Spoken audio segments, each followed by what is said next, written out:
I would like to introduce Dr. Helen Quinn. She received her PhD in particle physics at a time when only 2% of women earned PhDs in the United States. When Dr. Quinn retired, she transitioned to 2 years of full-time volunteer work chairing a report on K-12 science education for the National Academy of Sciences.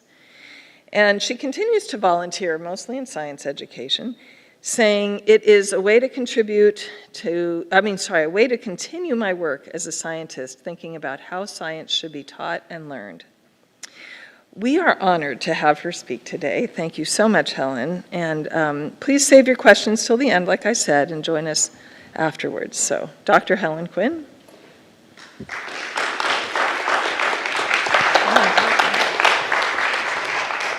Thank you.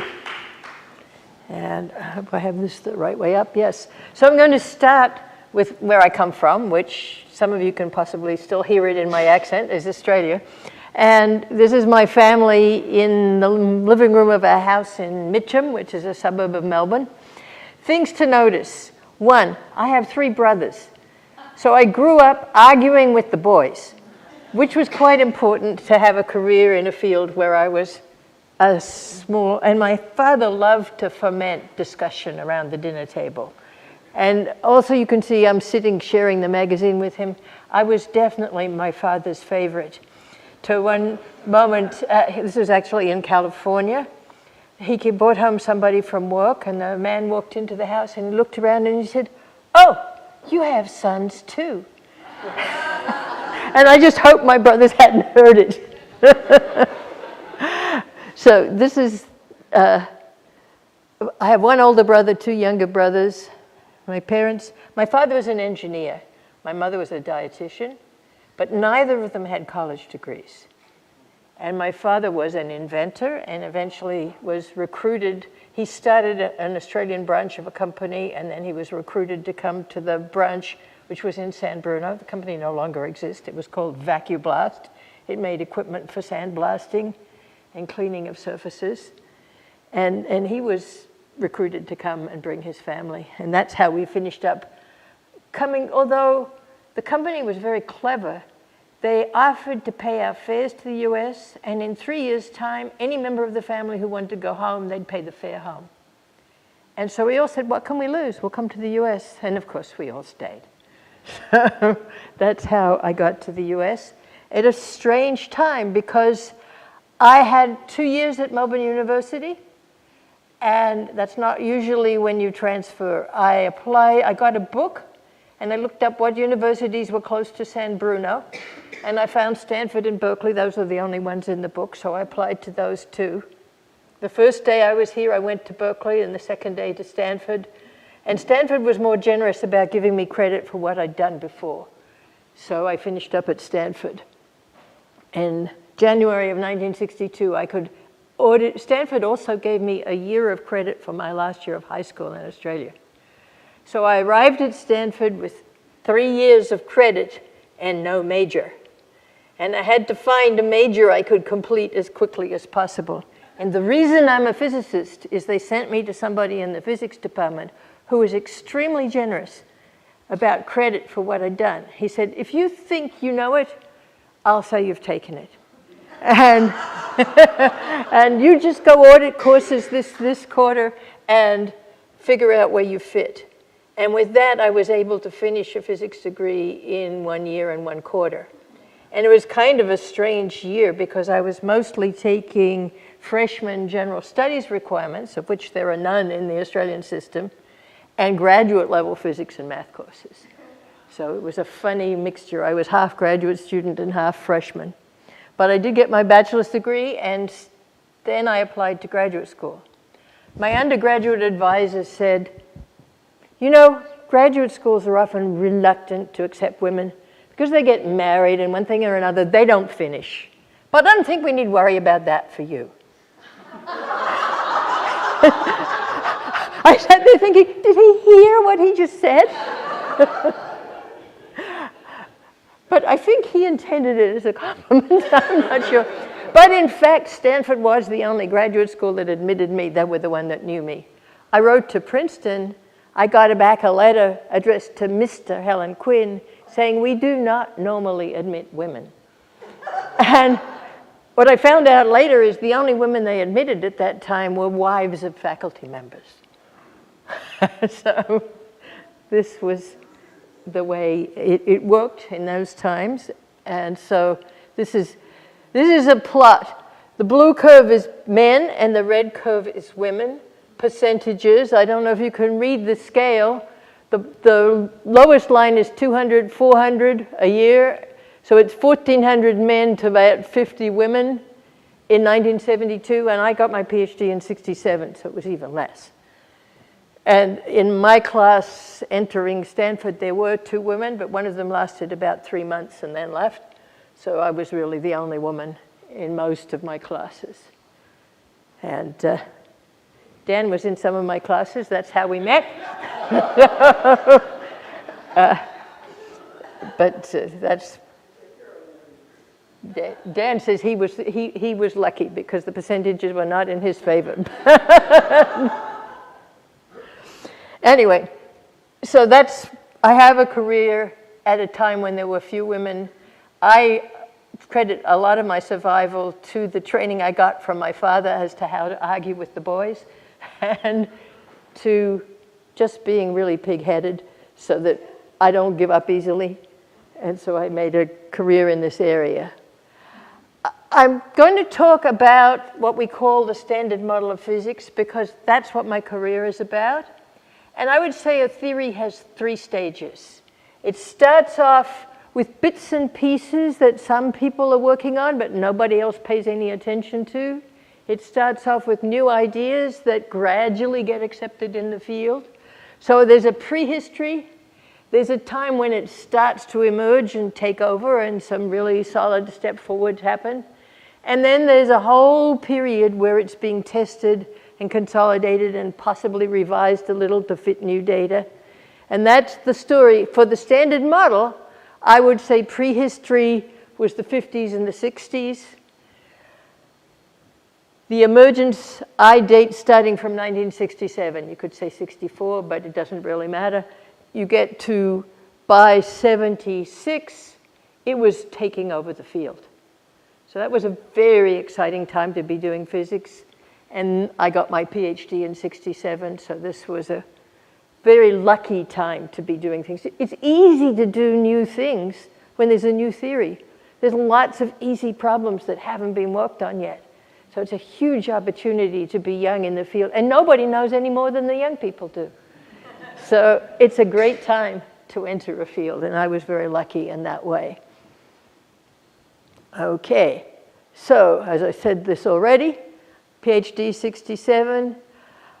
My postdoc, I went off to Germany. It was a waste of time as far as my career was concerned. We went there as postdocs, and that was not a good period. But then I went to Harvard, well, Dan went to Tufts. I didn't have a job, but I finished up in a good place, and so I got back into the field. I'll tell you a little more about that. And during the period where the theory was developing and taking over and being very exciting, I was at Harvard working with people who were at the center of that work.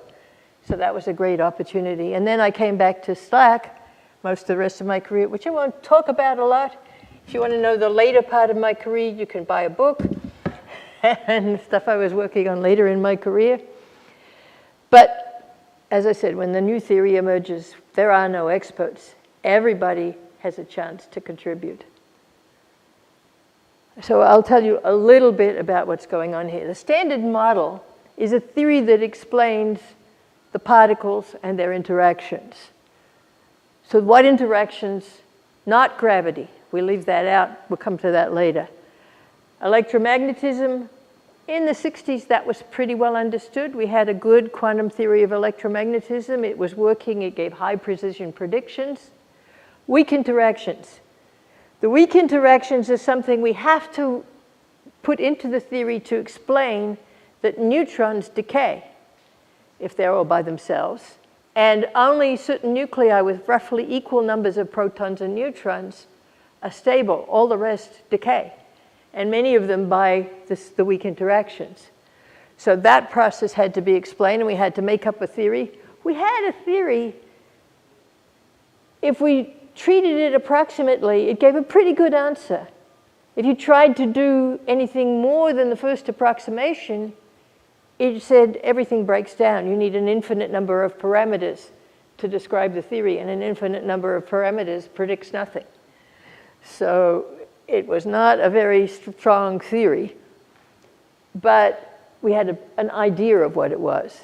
And the strong interactions, there had to be something that was holding the protons and neutrons together to make a nucleus. And it had to be a lot stronger than electromagnetism, otherwise the positive charges of all the protons would push them apart. So there had to be another kind of interaction, but we really didn't know much about it. And in terms of today's theory, we knew nothing about it. So it was pretty much a mess. You could do some nuclear physics because you could look at the patterns of what you saw with nucleus, and you could map out those patterns and use them to predict other things, but we really didn't have a theory of nuclear physics. So that's how things stood in the 60s. And as far as particles, well, in 1932, the neutron was discovered. By 1950, we knew a lot about atoms and protons and neutrons and electrons, and we didn't know very many more particles. But by 1963, which is when I started graduate school, we had hundreds of particles like protons and neutrons, and in that they had strong interactions, and a couple more particles like electrons and neutrinos, the neutrino, which is needed in the weak interactions. So 4 of those. And we knew that every one of them had an antiparticle, which came out of the mathematics of Dirac. Actually, a really amazing piece of work, Dirac's equation, which predicted for every particle there's another one, and then we found them.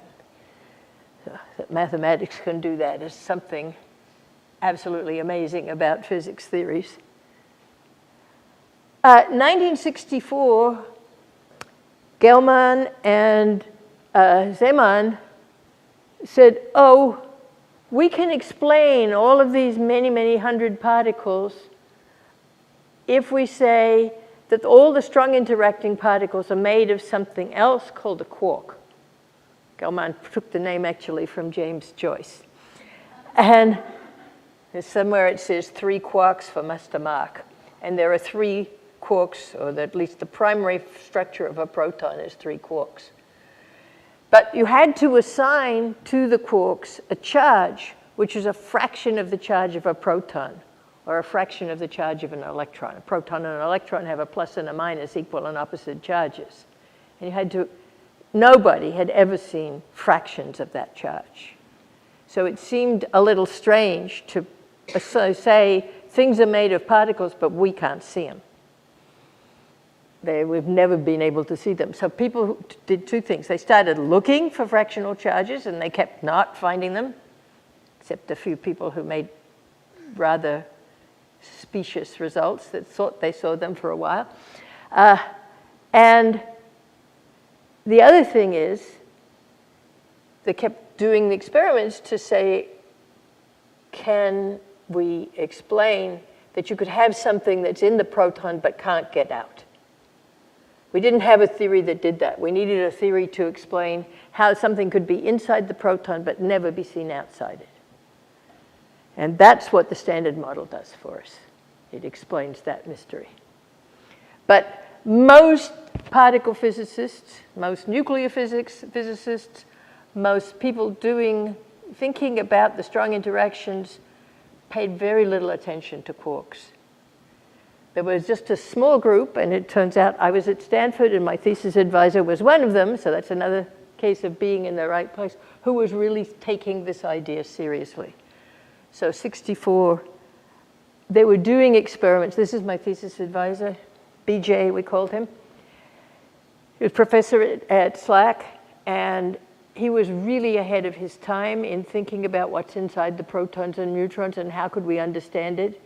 And in fact, the Nobel Prize was given for the experiment that happened at Stanford in the 60s and late 60s, early 70s, only because BJ told them how to interpret their data and showed that their data was showing the structure of quarks inside protons.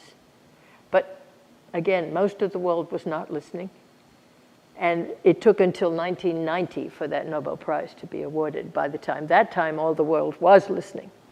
But BJ definitely, there were 3 leaders to the experiment. So the 3 leaders of the experiment got the Nobel Prize. If there'd only been 2 of them, BJ would have been included. So that's the story of that.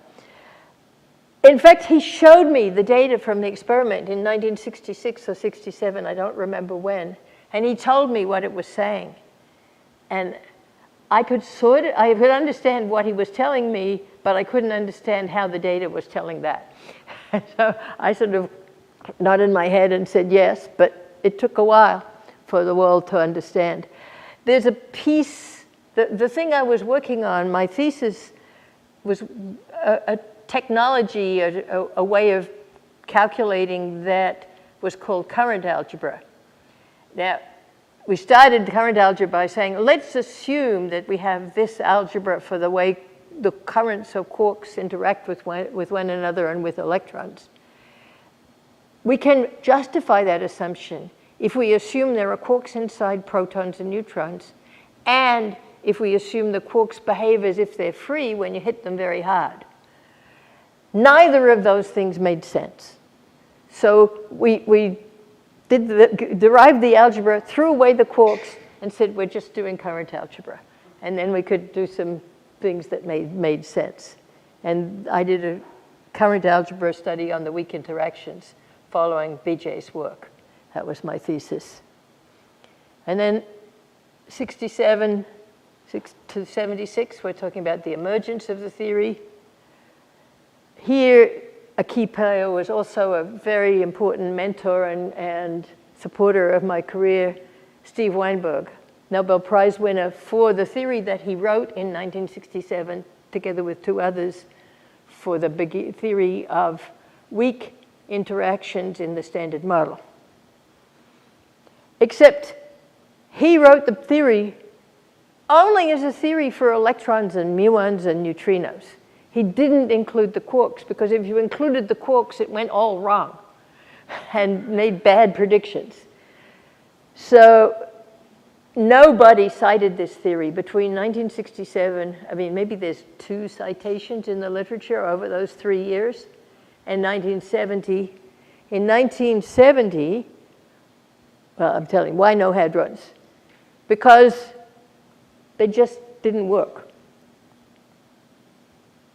And I say this is a very successful way to do research. You ignore the problem you can't solve and talk about the one you can, and say at the end of the paper, maybe we could extend this theory to the strong interactions through quarks, but it doesn't work because of these reasons. I'm not sure what to do, right? Is the way the paper basically went.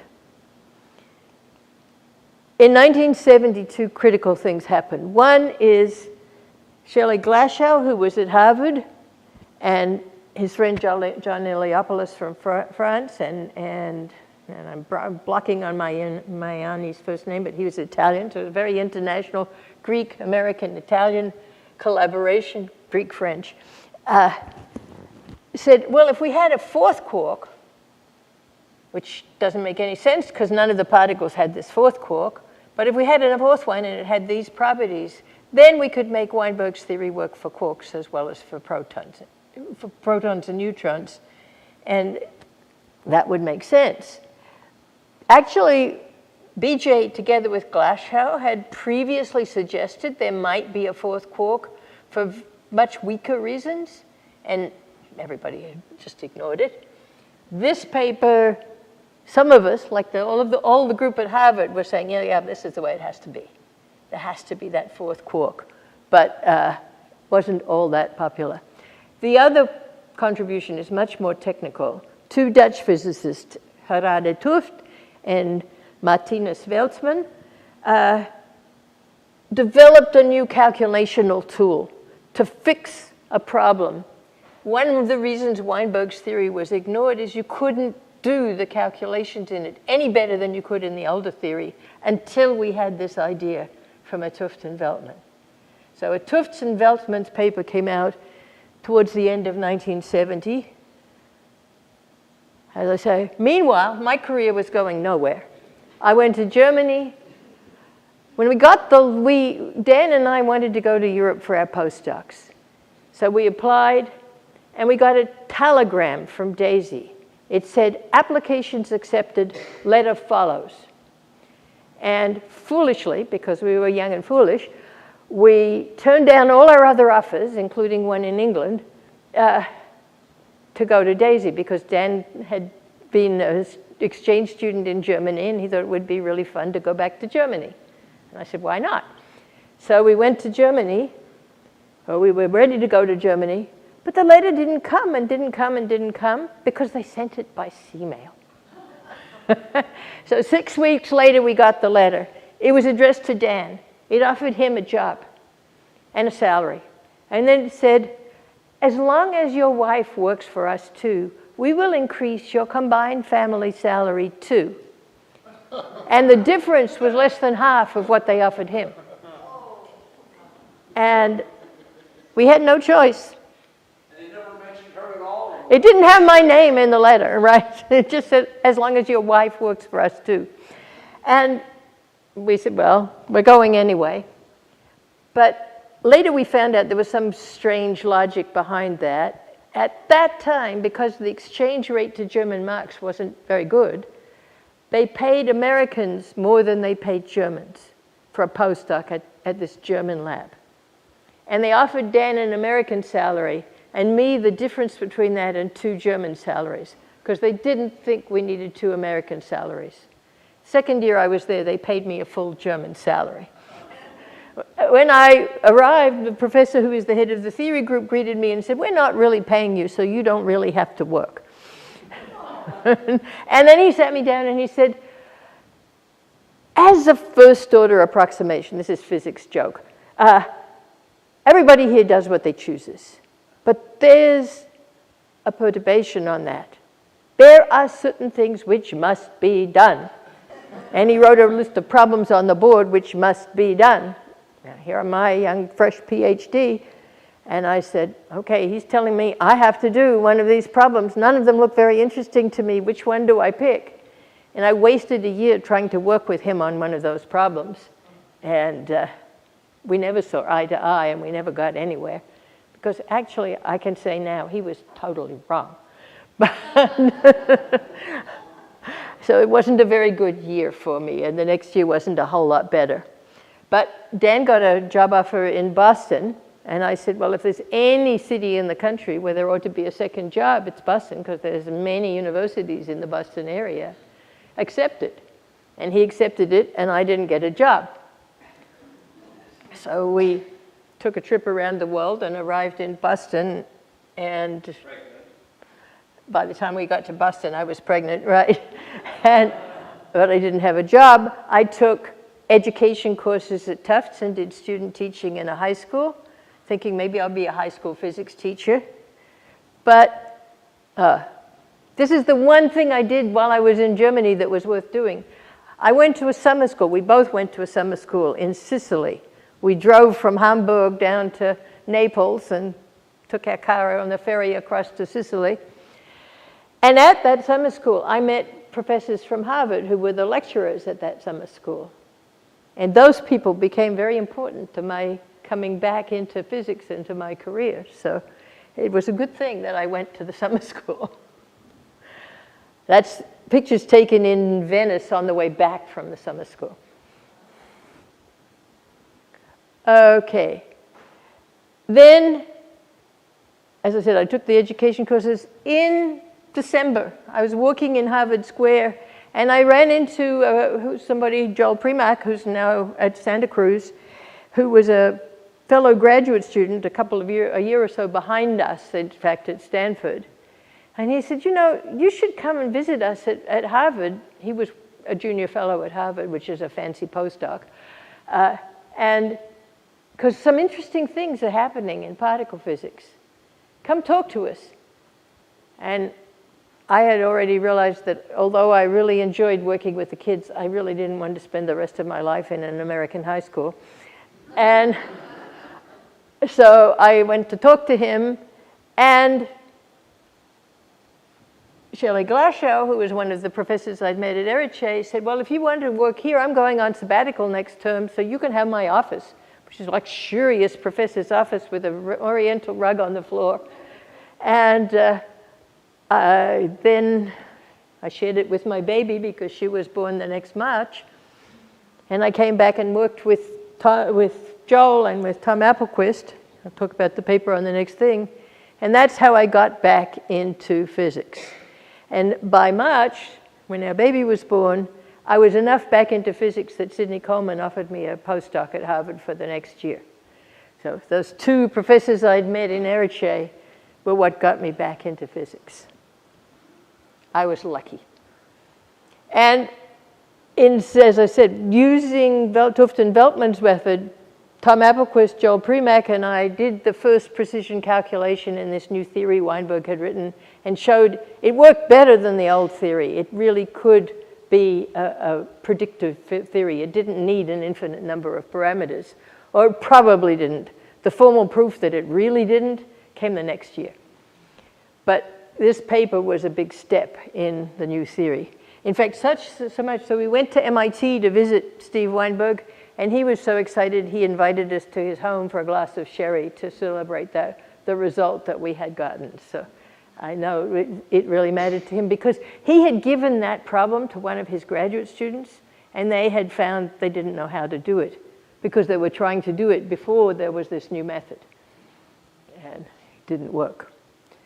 So Weinberg moved from MIT to Harvard in the next academic year and became a colleague and a friend, and that was wonderful. So here I'm talking about the standard model again. Other important pieces. So the Weinberg piece is one important piece, but the strong interaction piece is another important piece. And that came along in around 1972 to 74. The idea that there was a mathematical theory that was rather like the theory of electromagnetism, different in certain special ways. It said the strong interaction is not the interaction between the protons and neutrons. In fact, the protons and neutrons are actually neutral particles to the new strong interaction. Just like atoms are neutral particles, but they bind together to make molecules by chemistry, protons and neutrons are strong interaction neutral particles. They bind together to make atoms because when they're overlapping, the quarks inside one interact with the quarks inside the other when they're close together. So we totally changed what we called the strong interaction. And I think they still teach in school that the strong interaction is the interaction that holds the protons and neutrons together. Well, it does, but only because of the quarks inside the protons and neutrons. And you had to understand two pieces of it. The interaction gets weaker as you go to higher energies or shorter distances, and it gets stronger as you go to lower energies or longer distances, the scale of the nucleus. And you need both those things, one to confine the quarks inside the proton and neutron, and the other to give the current algebra results that they behave as if they're free at high energy, and all the things we've done with current algebra are justified by this theory. And there were Nobel Prizes involved in finding all of that out too. So that was a big process. I didn't really work on that side of the theory, but as it came along, it fit together with the things we were working on and made it all make sense. So this was very important work in that period. And so by the end of 1973, in the physics group at Harvard, particle physics group at Harvard, and there were 6 or 7 of us, the standard model with 4 quarks was totally accepted. This has to be the right theory. It's just so pretty and it fits together so well and it answers so many questions. It's going to be right. But it really had very little basis because nobody had seen anything that suggested there was a 4th quark. The experiments, aside from the experiments at Stanford that had said inside protons and neutrons there's some substructure and it could be quark-like, there was not direct evidence for this theory, but it was all coming together, and no evidence was needed. And every young person in the field was wanting to learn about it. So this, for fun, I don't know if you can find me in that picture. I'm in the second row, sort of on the left side as my eye look. There's 3 women over there. And I was one of the lecturers at this summer school, and all these young people were there to learn about this new theory. So it was beginning to be something that people in the field wanted to know. And as I said, young people knew as much about it as anybody else, which was a great time to be a young person in the field. I want to talk also about what it was like to be at Harvard in that period. A word about the atmosphere, you can read it. It was thick. You could not breathe in some of those rooms. Howard smoked a pipe. Shelley and Alvaro, Spanish physicist, Alvaro de Rujila, liked a cigar after lunch. I was writing a paper with the 3 of them. And after lunch, we would sit in Howard's office, and I would open the window and had a very wide window ledge. I would sit as far out the window as I could, so I could bear to be in the office because I was pregnant again. And this was not an easy collaboration because I would have to leave at a certain point if I couldn't stand it any longer. But we were writing a paper which was lots of fun. I think it's the only physics paper ever written that was written as a play. And we were having fun. As I said, the atmosphere, the physics atmosphere was great. It was inclusive. I was just one of the team. And I really enjoyed my years working with these people. Every idea, we had what were called family meetings for the graduate students and the professors together. And the whole group of people who were working on particle physics would meet and discuss problems and talk about ideas. And then we would go away and calculate overnight and come back and talk about it the next morning. It was really a great time to be doing particle physics and to be contributing. And nobody seemed to mind my babies. In fact, I think they rather enjoyed them. Both my kids spent the first 6 months of their life in the Harvard physics department until they started to crawl out of their baskets. And then they needed childcare, but there was something called the Radcliffe Child Care Center, which they started at about 1 year.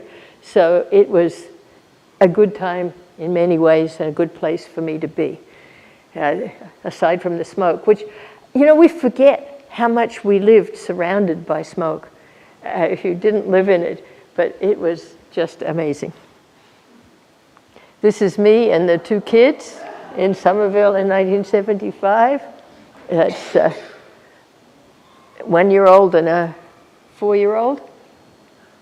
And now, 50 years later, they're a little older. And unfortunately, one of them is no longer with us. But okay, spring 74.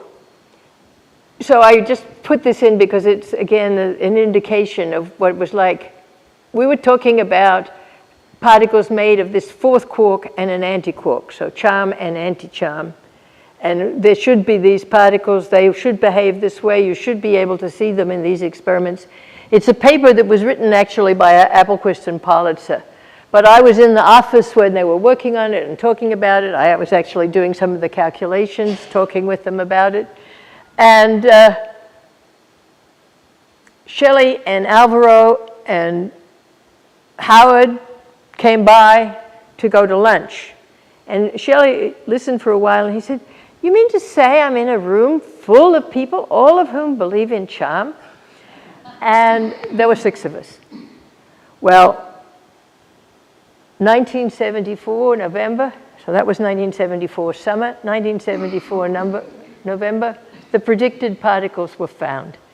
Actually, they'd already been found at MIT, but Sam Ting, who was leading that experiment, was keeping it a secret because he didn't understand the result and he didn't want to be wrong. But the second experiment led by Bert Richter at Stanford, when they appeared, they were absolutely obvious. They just hit you in the face. There's something new going on here in this experiment. And they announced it at SLAC, and happened Ting was at SLAC that day, so they had 2 talks about the 2 experiments on the same day at SLAC. The next morning when I came to work at Harvard, Tom Applequist stopped me in the corridor as I walked in and said, you know, they found charmonium, and told me about the experiment. We were sure we knew what it was. Of course, it needed more support, it needed more evidence. It was most likely that, but there are hundreds of papers suggesting other explanations for that event, because there was certain things that didn't fit right. And it took about 2 years to sort it out. And some of those things that didn't fit right came for particularly strange reasons. But it was, to me, the most exciting morning in my career. I was teaching an undergraduate course that day, a general course for non-physics majors, and I couldn't not talk about this result and what I thought it meant to the general non-physics students who were taking my course. One student put up his hand and said, "Are we responsible for this?" And I said, "You are responsible for your own education," which they did not like at all. They meant this is going to be on the test. Of course, it wasn't going to be on the test. So my career went on from there. At Harvard was a major point in establishing my career, but they didn't want me to stay around, and they made that clear. So when Dan got a job offer at SRI to come to California to move into a new career for him, he came downstairs and told me about it, and I said, "You better go back up and accept that offer. We'll make it work." And I had a fellowship that I'd been awarded that I could use to pay my salary for the second semester that year. So we just sold our house and packed up and came to California and hoped that would work out for me. And I could visit Stanford for a year. And the work I did at Stanford in that year is the thing that's getting really popular today. So I used the fellowship to pay my salary at Stanford. This is an amusing photo because already by 1976, the American Physical Society was saying we should do something to recruit more women into physics. And they put out this little brochure printed with pictures of 5 or 6 women who, like me, were young women in physics, and got a quote from me. You look at my polyester suit, which was green and quite ugly. You can read the quote. I don't have to read it to you. But this brochure, I still have a little copy of it. You look at it today and say, this wouldn't recruit anybody. It was black and white and lots of print and a few photos. But they were trying. And the curve was rising. I mean, the numbers have gone up. They're around about 15% today. They seem to be pretty level at 15% the last few years, but 15 is a lot better than 2. It's less than, they say the critical number is like 25%. If it's 25%, it's pretty stable and women feel comfortable. If even at 15%, you feel the fact you're a minority in the field. So from 1976 on, I'm not really going to talk much about my work in that time. I came back, I got a job at SLAC. I actually went from being an associate professor at Harvard without tenure to being a research associate again at Stanford, because that was the only job that they could offer me instantly. But the next year I became a senior staff member at SLAC. And for most of the rest of my career, I was a senior staff member at SLAC, not a faculty member. And during that time, people were testing, and really, we designed a big experiment at SLAC in the early 2000s called the Bee Factory. We were hoping we would break it. So many things were working that you now wanted to find, where is it not right? Because only by looking at what's not working do you know what you have to fix. So I was part of the planning and building of that Bee Factory experiment on the theory side, saying, if you do this, you can see that. This is the way you can test this theory. Which is one of the things theorists do, right? It's a funny field where the work of experimentalists and the work of theorists are totally different people, but they have to really work together. And the ones that work together, the theorists, are called phenomenologists. So I was a phenomenologist. I was always interested in how do you test this theory. And this is what happened in this period. Already by 1976, so the first particle that they found that had the charm quark in it was a charm quark and an anti-charm quark. So the particle itself was not carrying the quantum number of charm. But a little higher mass, there should be pairs of particles, one with a charm quark in it and one with an anti-charm quark in it. And you should be seeing those particles, and you can predict the patterns of their decays. So it wasn't until that was seen in the same experiment at SLAC that you really knew that you'd produced the charm. And so that was another couple of years of work. But at the same time, something completely surprising happened. So we had an electron. We had a muon, which is just like an electron, but a little heavier. And now they've found a third one called tau. Nobody predicted that. I mean, there was not a good reason to have it, although by 1973, there were a couple of Japanese physicists who'd said, look, in the standard model you have 4 quarks, but you really need 6 if you're going to explain this one little feature that we know and don't understand. And they were right, and they got a Nobel Prize for it.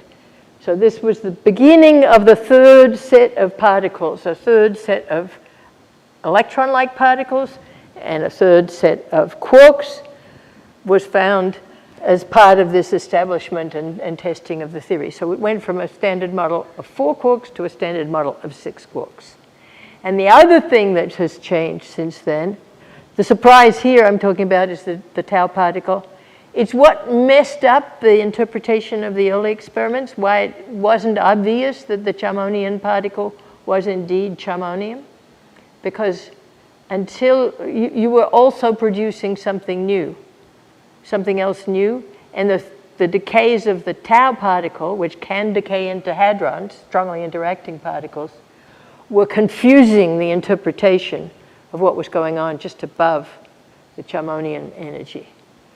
So the whole pattern was now understood by 76. The surprise was already accepted. And as I said, I moved to Stanford. I worked with Italian-Argentinian physicist Roberto Pace to solve a particular puzzle for the standard model. I told you needed 6 quarks to explain a problem. The problem is a technical one. We call it CP violation. There's a mirror symmetry between matter and antimatter, but it's not quite a symmetry. And it's broken in the theory with 6 quarks, but it's not broken in the theory with 4 quarks. The not quite couldn't be explained without the extra quarks. But when you look at the strong interactions and you measure a particular property, you measure the electric dipole moment of the neutron. A neutron is neutral electrically, but it has charges inside it. And those charges are moving around and they're not quite on top of one another. So like a plus and a minus charge, it gives an electromagnetic field that's a dipole field. And so if this symmetry were broken in the strong interactions, the neutron would have an electric dipole moment. They have looked for it, and they have put a limit on it, which is extremely tiny. And what it said is, if you write the strong interaction theory of the standard model, and you try to put in this symmetry breaking in the strong interactions, which could be there, the parameter, which is an angle, so it could be any number from 0 to 2 pi arbitrarily, is less than 10 to the minus 10. So a small parameter, maybe 0. And trying to explain that very small, maybe 0, was the work I did with Roberto. It's called Pace-Quinn symmetry because we added a symmetry to the theory to make this work.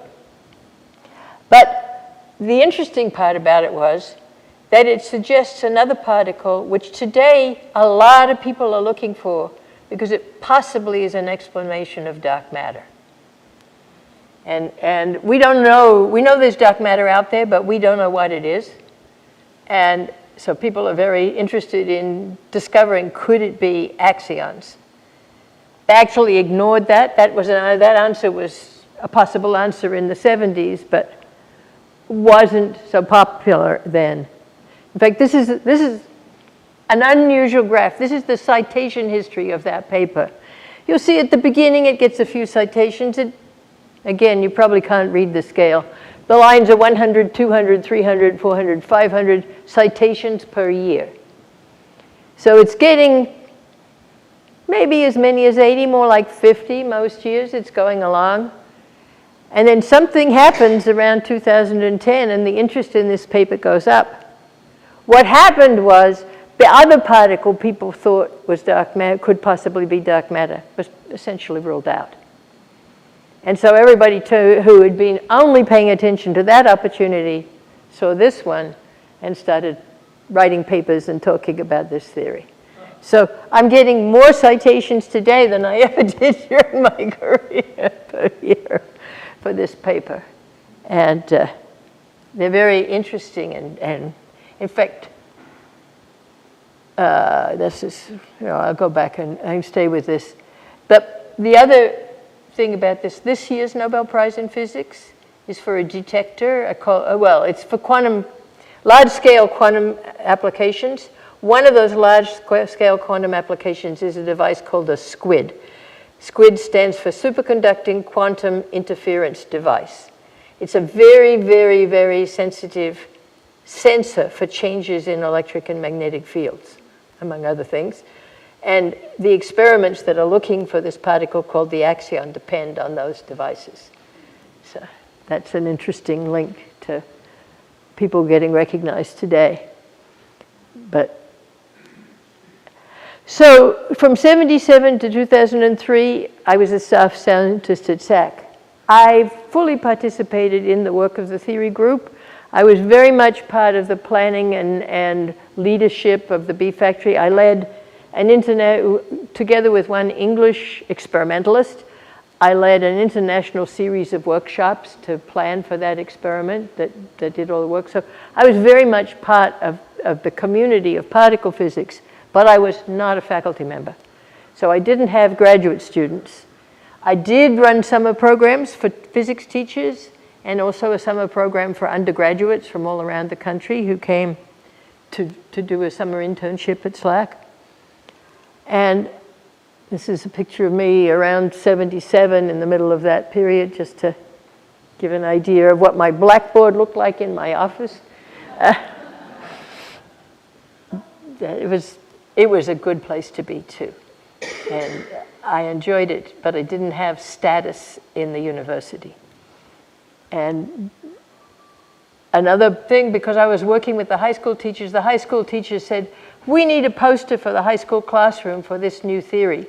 So we made a poster, which is it's actually in a lot of high school classrooms, but it's also in a lot of physics departments. You walk in and you see that poster on the wall, because for the undergraduate physics students, it's also a great explanation of the new theory. And that's me on my kitchen floor working on it. And it was a great collaboration to some physicists and some high school teachers. The high school teachers saying, this is what we want to be able to explain to our students, and us saying, well, this is what they need to know. And we came to some good agreement as to what should be on the poster. The back of the poster is full of technical details, which nobody ever looks at. Okay, around 2000, I started to get recognition. I got the Dirac Medal from the International Center for Theoretical Physics in Trieste. I know Steve Weinberg was among the people who nominated me, and I shared it with two others, with Howard Georgi and a third person who has not been mentioned yet. But that was the beginning of my career being recognized internationally, and it went on to other awards. And by the time I was elected to the National Academy of Sciences, Stanford could no longer ignore the fact that I was a staff member, not a faculty member. The president actually called for a review of all of 3 senior women at SLAC, and 2 of us became faculty at that moment. So the third one should have, but she was more in an engineering kind of position, and it was harder because of her work wasn't publishing papers, it was building accelerators. And it didn't get that same recognition, but the three of us were under-recognized because we didn't complain. We went, I think, yeah, all three of us were married to other SLAC physicists. And so we were not going to run away.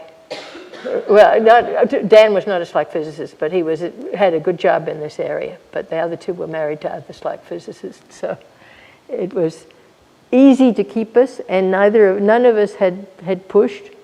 So we didn't get promoted. Because why would they promote somebody who was going to stay there when they could hire in a new great person with a faculty position? They had a limited number of faculty positions. They just didn't want to waste them on us. And that's the way it worked. But once I had this National Academy Award, then they said, well, maybe we should. And in fact, they made what they called rubber band billets. So the physics department, at SLAC, there were a certain number of billets, which means a certain number of positions for faculty, and when one retired or left, another one could be appointed. But they gave me a rubber band billet beyond that quota, but when I retired or left, nobody else could get that job. That's what they did to be able to make that correction. And finally, I got a degree at Melbourne University. I'd started there and left without a degree, but they gave me an honorary degree in 2005. So I thought I think that's a happy picture to end on.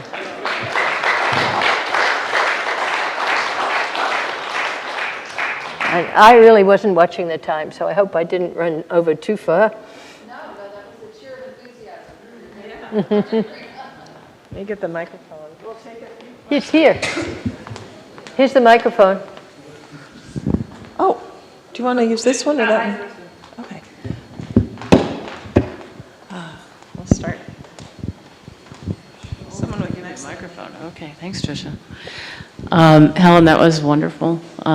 I want to ask a non-physics question because that's all I can do.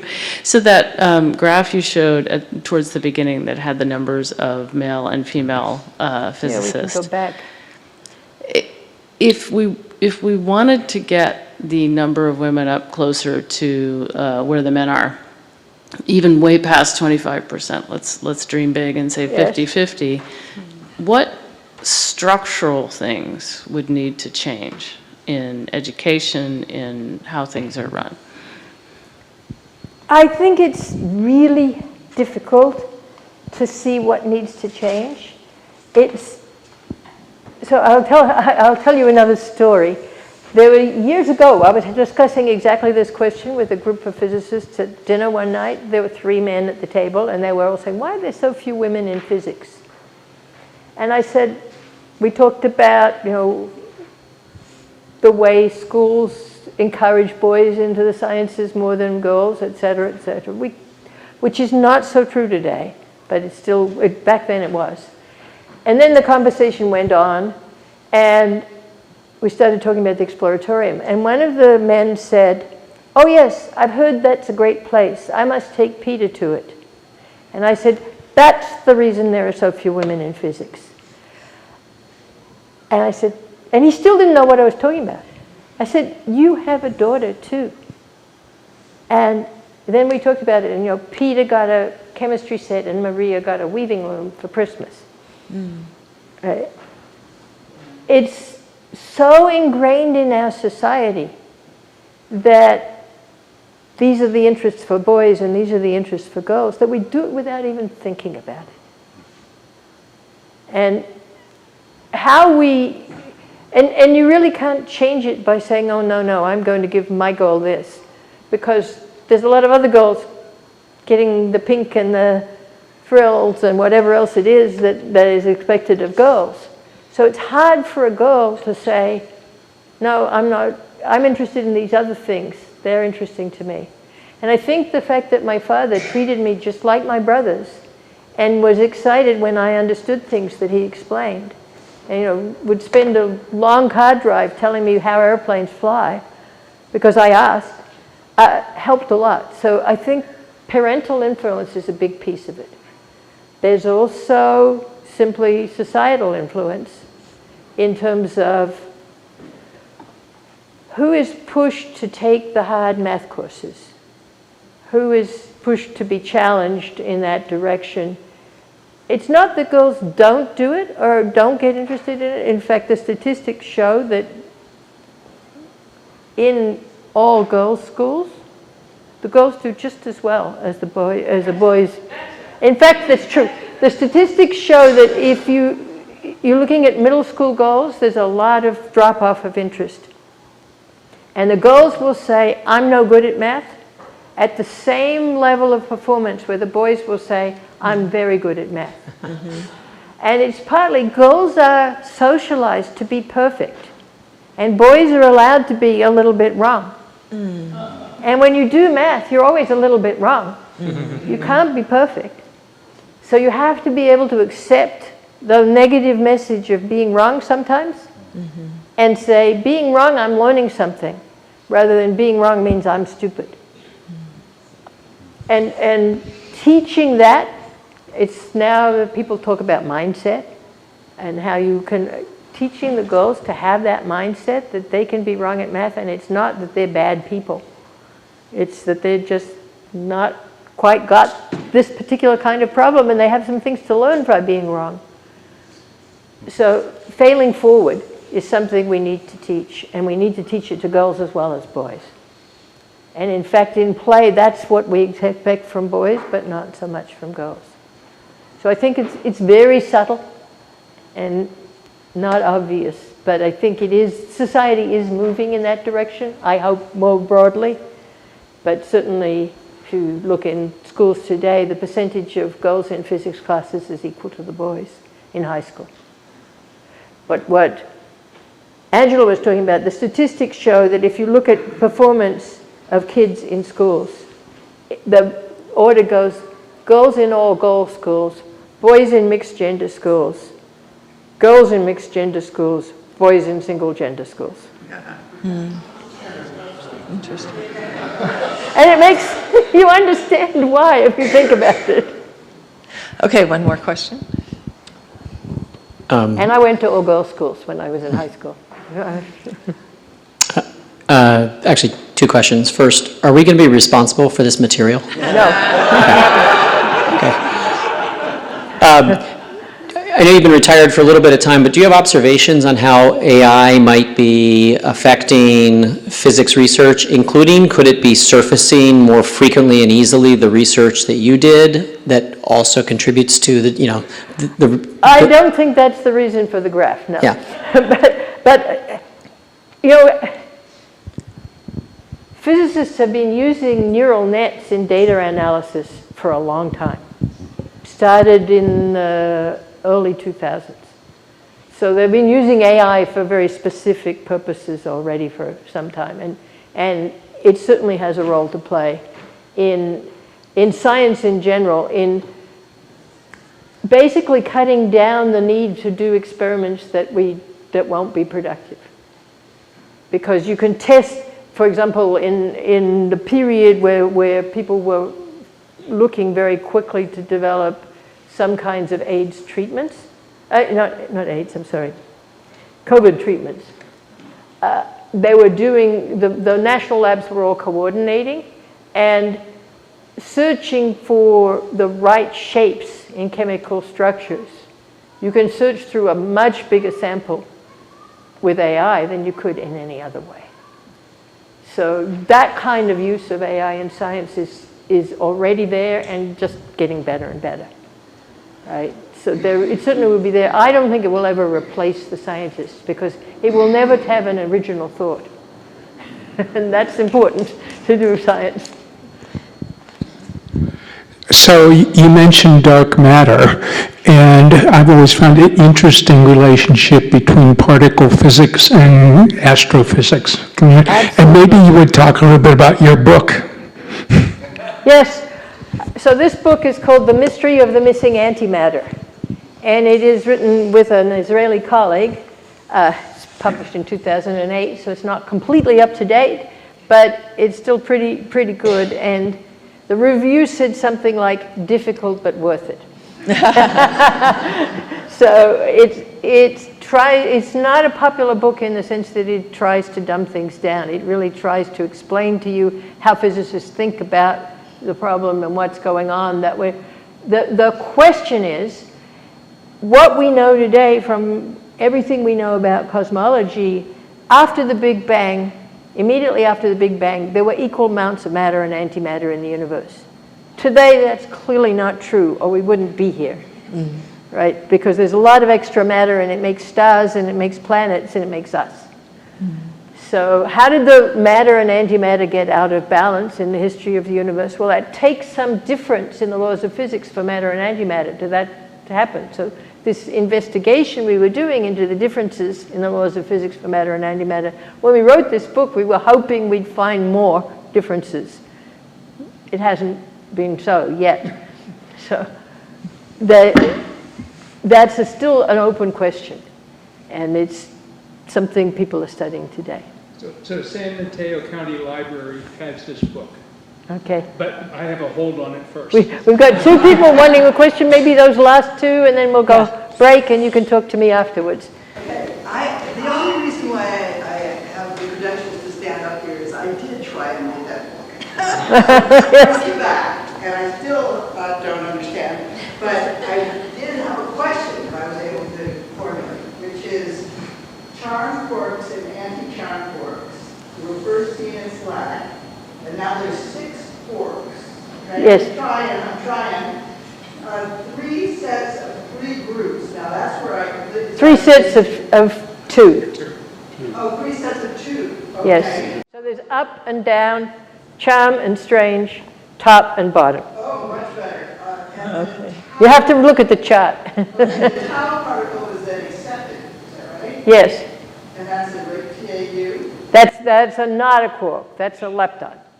That's like an electron or a muon. But now the thing that I didn't understand is what the squid device did. Did that make it so you could actually see these things? Or? No, that's for the axion search. So the axion is a particle that could be dark matter. What we know about dark matter particles is they have mass. That's how we see them, because of the gravity. The gravity of lots of dark matter particles affects everything else. And in fact, the universe wouldn't behave the way it does without dark matter. We have multiple reasons to know it's there. However, when a dark matter particle goes through you, it does nothing.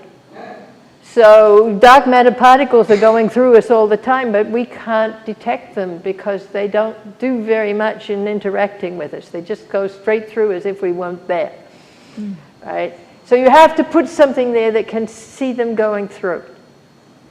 And what you put is a very finely tuned cavity with a very strong electric field in it, magnetic field in it. And if it's an axion going through there, an axion will kick that electric field a little bit and make it ring like a bell. But it's a very big ringing for the axion, but it's very small for detecting it. And the squid is a very sensitive device that can detect that small changes in the magnetic field that the axion going through made. But unfortunately, we don't know the mass of the axion. And the cavity, if a cavity is very sensitive, it's very highly tuned. It's like a bell. It resonates, right? And the more highly tuned it is, the narrower the range of masses that can make it ring. And so we only search for, they've actually excluded axions in a very narrow range, of a range that could be much bigger. So they're looking for them with cavities across that range. So axions are probably thousands. Axions are probably low. There are many, many axions in dark matter if it's dark, in this room, if they are the particles that make dark matter.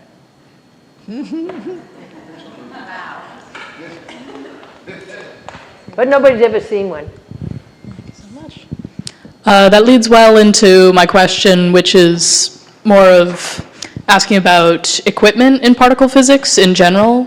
My impression is that the trend in the past has been to build bigger and bigger accelerators, basically. In the US, we had 4 at one point, and then tried to build the superconducting super collider, which would have been enormous.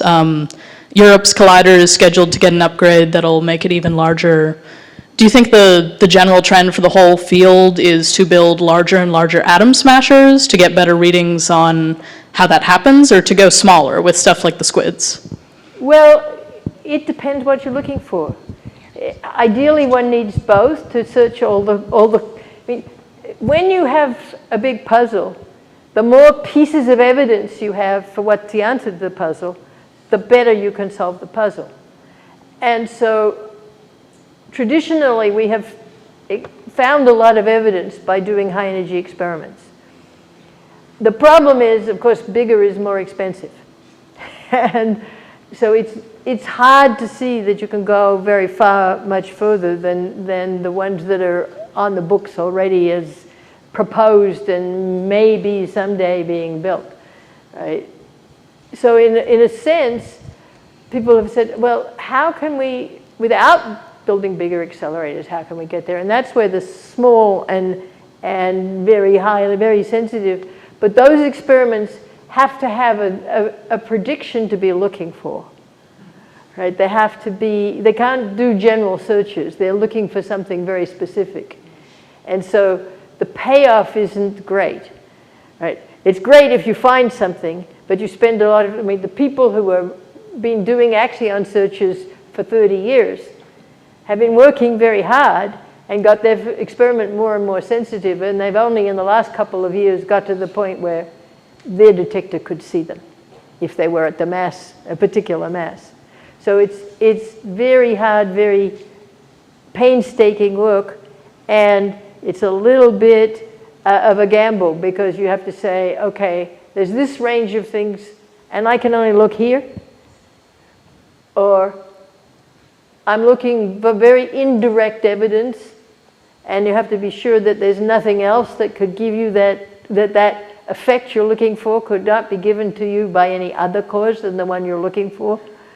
So it's a different kind of work, appeals to different people, but also it has its own challenges.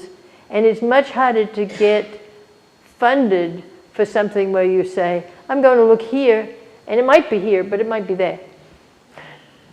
So. Thank you, Helen. So I'd like to invite everybody, it's actually not a full lunch, but cookies and lemonade over in our library and a little more casual Q&A with Helen. But for now, thank you very much, Helen, for